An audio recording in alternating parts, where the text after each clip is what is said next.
17 cake tayo for today's video!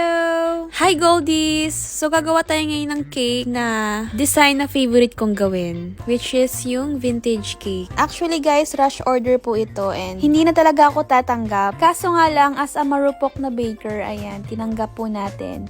At syempre, favorite ko nga po itong design na ginagawa ko. Parang hindi ako napapagod ganun.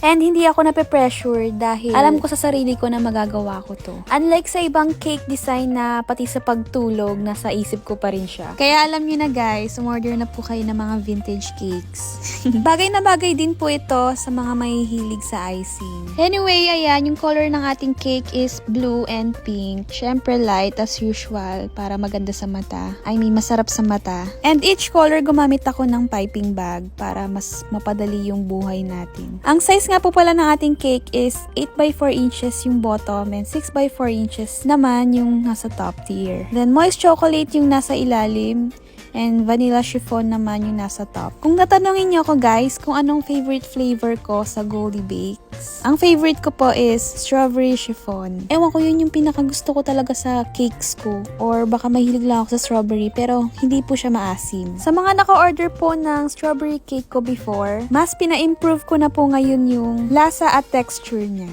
Kaya umorder na po kayo ulit. So ayan, balik tayo sa cake. Ayan, real time po yung pagpapakinis natin ng cake. At talaga namang masunurin yung ating whipping cream dahil super dali lang niyang mapakinis. Hulaan nyo guys kung anong whipping cream yung gamit ko dito. Ito nga pala yung inspo na sinend ni client. Ayan. Ginugol lens ko po ito kaya nakilala ko siyang si DK. Dahil ang kilala ko lang po sa 17 is si Mingyu. And si Yonghan din pala dahil ang dami na pong umu-order sa akin na karat. Kaya isa-isa ko na po silang nakikilala. Bali member po sila ng isang K-pop group na 17. Kaka-concert lang din nila dito guys. Sila yung dahilan kung bakit marami kayo nakikitang designs na na dedication na puro going yung start. Tas number yung susunod. Going 17 po talaga yun. Bali, game show siya ng 17. Actually, hindi ko po alam yan. Ginugol ko lang po. So, ayan, balik tayo sa cake video. Finally, tapusan natin siyang pakinisin. At ayan, super ganda ng combination talaga ng blue and pink. At ayan, punta na tayo sa exciting part. Ang pagpapipe ng walang hanggan. Charis. Ayan, gumamit lang ako dyan ng malaking open star piping tip. At simulan natin sa pinakailalim.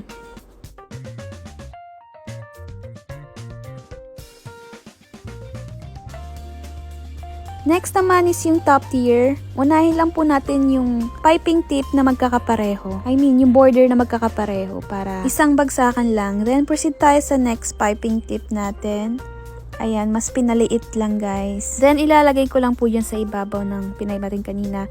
At saka dyan sa middle. Para matakpan natin yung mga chismis. Ayan din yung isang dahilan kung bakit gustong gusto ko yung vintage cake. Lahat ng mga chismis natin, lahat ng mga ayaw nating makita, matatakpan ng icing. Kaya siguro talagang no pressure. Sobrang dami mo lang talagang magagamit na icing. Kaya medyo pricey din yung ganitong design. And buti na lang, color white lang yung ating icing details dyan sa Gedli. Ang linis niyang tingnan. O diba, ang dami na nating nalalagay na frosting dyan. Yung kapag nakita mo, gusto mo na siyang dut-dutin. So yan guys, tingnan nyo kung gaano kabagal mag-pipe ng details dyan. Kapag hindi na naka-fast forward. At ayan, ilalagay na natin yung last detail dyan sa body ng cake. Yung pinaka-accent niya na color red.